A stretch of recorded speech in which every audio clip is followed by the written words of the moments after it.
뭡니까? Doha kembali memakai maskernya. 저기요. Sohee ingin menjelaskannya pada Doha. Doha diam dan pergi. Ia hampir terjatuh karena masih mabuk. 저기요. 손대지 마요. Doha menginap di hotel. Ia bertanya-tanya kenapa Sohee melepas maskernya. Dekchan datang dengan membawa pakaian Doha.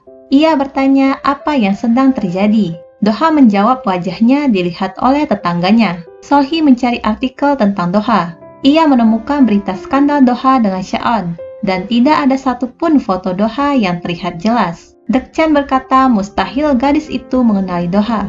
Doha berkata 5 tahun yang lalu kami berdua bertemu di Hakcheon. Namun dia tidak seperti berasal dari sana. Dia membantuku saat di bus. 좋은 사람이네. Dan berkata mungkin dia khawatir melihat Doha pingsan di parkiran. Jadi dia membangunkanmu. Doha berkata bagaimana bisa Dekchan menganggap ini tidak masalah.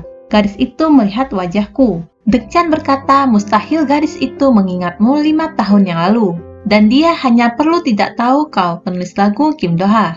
Dekchan berkata apa Doha akan terus memakai masker dan hidup seperti penyendiri? Ji-hoon minta maaf karena kejadian kemarin malam.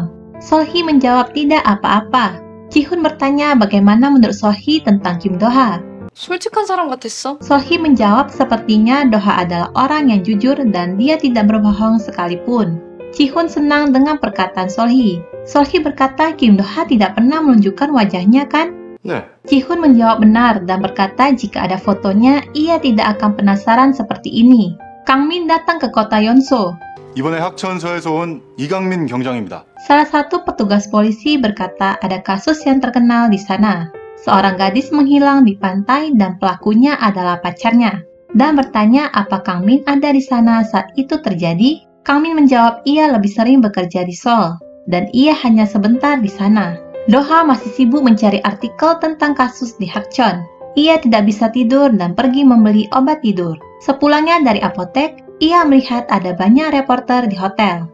Ia melihat ada reporter yang ia temui di parkiran apartemennya. Ia pun tidak jadi masuk ke lobi hotel. Tiba-tiba sekumpulan reporter masuk dan membuat Doha tidak bisa keluar. Doha sibuk menutupi wajahnya agar tidak ada yang mengenalinya. Ternyata reporter datang untuk konferensi pers sebuah film. Tiba-tiba ada mobil datang dan semua reporter cepat-cepat keluar ke arah mobil itu. Doha tetap sibuk menutupi wajahnya dan berhasil pergi dari sana. Doha kembali ke Villa Dream. Ia bertemu Sohee di luar. Ia merasa takut bertemu dengan Sohee. 미안했어요, 그날. Sohee minta maaf karena kejadian malam itu. Ia penasaran. Ia tidak akan melakukannya jika tahu Doha tidak akan pulang ke sini. Doha bertanya bagaimana Sohee tahu ia belum pulang. Sohee menjawab kotak soda itu berhari-hari ada di depan rumah Doha. Doha bertanya pada Sohee, apa yang kau pikirkan setelah melihat wajahku? Apa kau tidak memikirkan apapun setelah melihat wajahku? Seolah-olah kau pernah melihat wajahku di suatu tempat. 뭐 그냥 잘생겼다? Sohee menjawab kau tampan namun bukan tipeku. Tiba-tiba ada pria tua yang datang. Ia ingin meminjam ponsel karena ponselnya hilang. Sohee mendengar pria tua itu tidak berbohong. Ia meminjamkan ponselnya. Doha merasa pria tua itu penipu dan menyuruh Sohee untuk bersiap-siap mengejar pria itu saat dia kabur dengan ponsel Sohee. Ternyata pria tua itu mengembalikan ponsel Sohee. Pria tua itu berkata ia biasanya menyimpan kartunya di sarung ponselnya dan ingin meminjam uang untuk naik taksi. Sohee bertanya jika ia meminjamkannya, apa akan dikembalikan? Pria tua itu menjawab kirimkan saja nomor rekeningmu. Ia akan mentransfernya setelah menemukan ponselnya. Ia memberikan uang Doha karena ia tidak punya uang tunai. Doha bertanya, apakah begitu mudah percaya pada orang? Sohee menjawab ia tidak percaya pada orang. Ia hanya percaya pada perkataan mereka yang jujur. Dan berterima kasih karena sudah mencoba membantunya. Shaon sedang tampil di suatu acara. Ia terpleset dan membuat kakinya cedera. Doha menelepon Shaon dan bertanya kondisi Shaon. Shaon menjawab sakit sekali, namun jika bisa bertemu dengan Doha, ia merasa akan jauh lebih baik. Doha menjawab jika berkata seperti itu, kau pasti baik-baik saja. Ia akan mengirimkan lagu baru dan meminta Shaon untuk memeriksanya nanti dan berkata cepat sembuh. Dekchan mengejek Shaon dan berkata kau sengaja terpeleset hanya untuk panggilan ini. Ia berkata Shaon hanya teman dan rekan kerja bagi Doha. Jika Shaon ingin memeriksanya, katakan saja perasaanmu pada Doha. Shaon berkata bagaimana jika ia ditolak Doha. Tiba-tiba ia berkata ia lapar, tapi Deok-chan tidak membawakannya makanan dan menyuruhnya untuk makan salad. Di luar rumah sakit, para penggemar menunggu Shaon. Mereka menuntut agensi untuk melindungi artisnya. Shaon melihat dari jendela. Para penggemar senang melihat Shaon termasuk Ji-hoon. Ji-hoon mengantuk dan ingin pergi membeli kopi. Penggemar yang lainnya berkata untuk jangan pergi karena nanti Shaon akan muncul. Ji-hoon tetap pergi membeli kopi. Ia melihat ada yang makan mie instan. Ia pun membeli mie instan dan makan di sana. Ia melihat gadis yang sedang makan itu mempunyai kuku yang sama dengan Shaon. Ternyata gadis itu adalah Shaon. Shaon meminta Ji-hoon untuk diam dan memberikan telur untuk Ji-hoon. Ji-hoon senang karena bertemu Shaon. Ibu Solhee datang ke layanan makanan gratis. Ia mengambil foto dan mengirimkannya ke Solhee. Ia sengaja mengirimkan foto tersebut agar putrinya kasihan dan memberinya uang. Jae-chan meminta gaji dari kakaknya. Deok-chan berkata ia mengurangi semua uang yang sudah dihabiskan oleh Jae-chan. Ia berkata kau memakai kartu kredit perusahaan untuk meningkatkan penjualanmu. Ia meminta Jae-chan untuk kembali bekerja. Deok-chan sibuk menerima panggilan. Sementara itu, Jae-chan mengambil kunci mobil yang ada di meja. Jae-chan masuk ke mobil Doha dan melihat riwayat navigasi di mobil itu. Ia pun melihat alamat Villa Dream. Ia melihat ada wanita yang membawa tulisan dan tidak bisa bicara. Doha bertanya siapa kau pada wanita itu. Solhee muncul dan bertanya apa yang ibunya lakukan. Ibunya mengeluarkan suara dan ingin marah pada Solhee. Tapi tidak jadi karena ia sedang berpura-pura tidak bisa bicara. Ia tidak ingin putrinya mendengar kebohongannya. Solhee meminta ibunya masuk ke dalam. Ibunya menolak. Solhee bertanya di mana ibunya menghabiskan uang yang ia berikan. Ibu Solhee berkata ia akan masuk jika putrinya memberinya uang. Solhee bertanya apa ibu akan pergi jika ia menolak memberi uang. Ibu Solhee menjawab kau hanya akan menginterogasiku untuk membongkar kebohonganku. Solhee pun tetap memberikan uang pada ibunya agar tidak terlibat masalah. Ia teringat kehidupan masa kecilnya.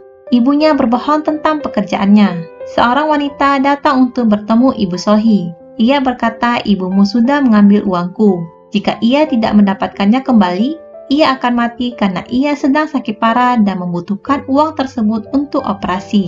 Solhee mengajak wanita itu masuk dan memberitahu di mana uang itu disimpan. Wanita itu melihat banyak sertifikat Ibu Solhee. Ibu Solhee menyamar berbagai profesi. Wanita itu mengambil semua bukti kebohongan Ibu Solhee. Sementara Solhee mencari uang itu dan memberikan buku tabungan pada wanita itu. Ada ratusan won di tabungan itu. Wanita itu berbohong pada Solhee. Solhee meminta wanita itu untuk mengembalikan buku tabungan itu. Wanita itu mendapatkannya dan pergi dari rumah Solhee. Solhee menangis tapi ibunya tidak juga pulang ke rumah. Solhee mengembalikan uang Doha yang ia pinjam kemarin. Pria itu mengembalikan uang Solhee. Solhee mendapat panggilan tentang lokasi kencan buta yang berubah. Solhee tiba di kafe. Ia memberitahu Cassandra, klien telah mengubah lokasi kencan butanya. Tiba-tiba ia melihat polisi yang ada di luar. Ia berkata melihat pria yang mirip seseorang yang ia kenal. Jae-chan memberitahukan alamat Doha pada Shaon. Solhee ikut kencan buta dan berpura-pura sebagai teman kliennya. Pria tersebut banyak berbohong pada kliennya. Klien bertanya apa kita benar-benar bisa menikah. Solhee teringat saat ia bersama pacarnya. Pacarnya adalah Lee Kang-min. Kang-min memberikan cincin pada Solhee.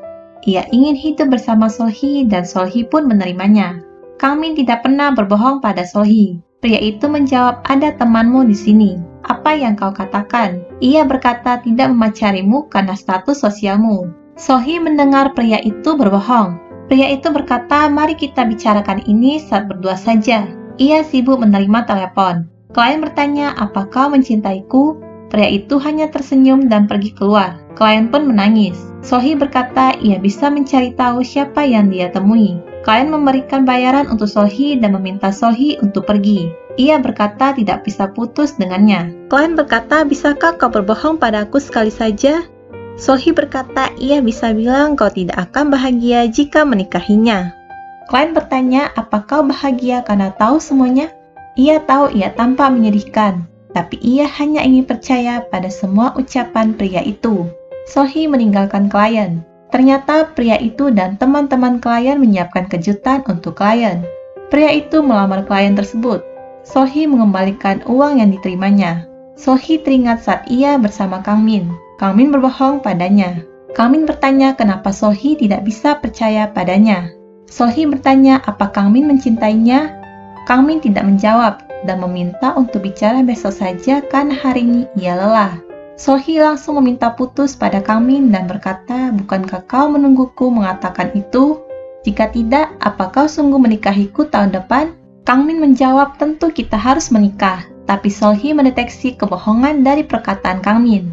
Sohee berkata ada rahasia yang belum ia katakan. Ia bisa mendengar kebohongan.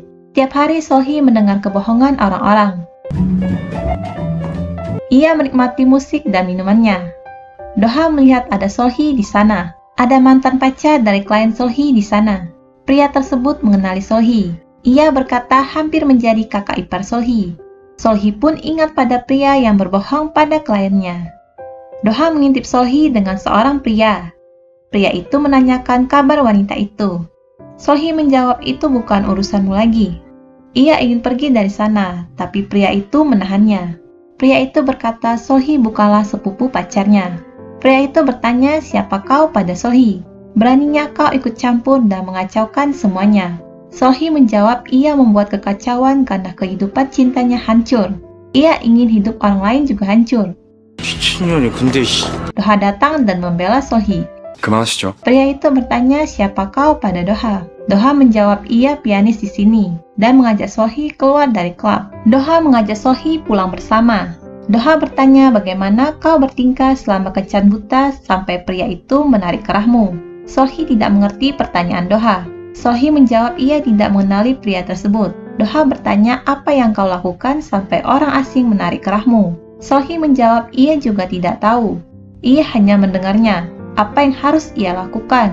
Dia bisa menjalani hidup yang baik tanpa berbohong. Kenapa dia marah padaku? Sohee ingin muntah. Ternyata ia ingin berteriak.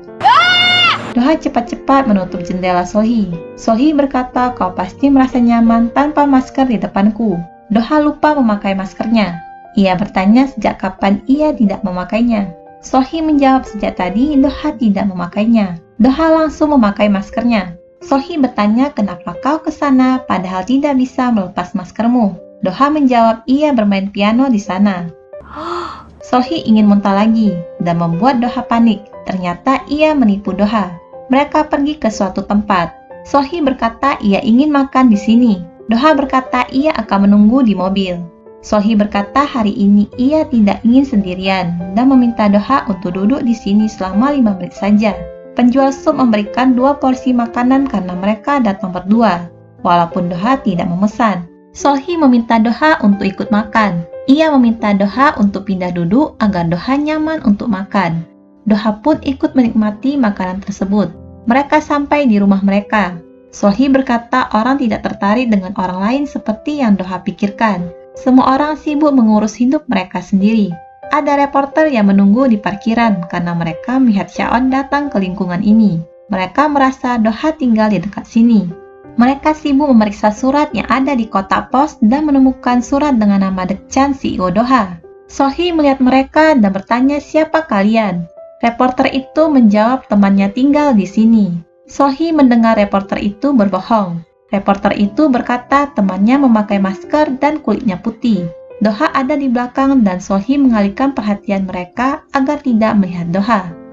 엄마, 자기! Reporter ingin mengambil foto Do-ha, tapi dihalangi oleh Sohee. Penasaran dengan cerita selanjutnya? Jangan lupa saksikan episode selanjutnya.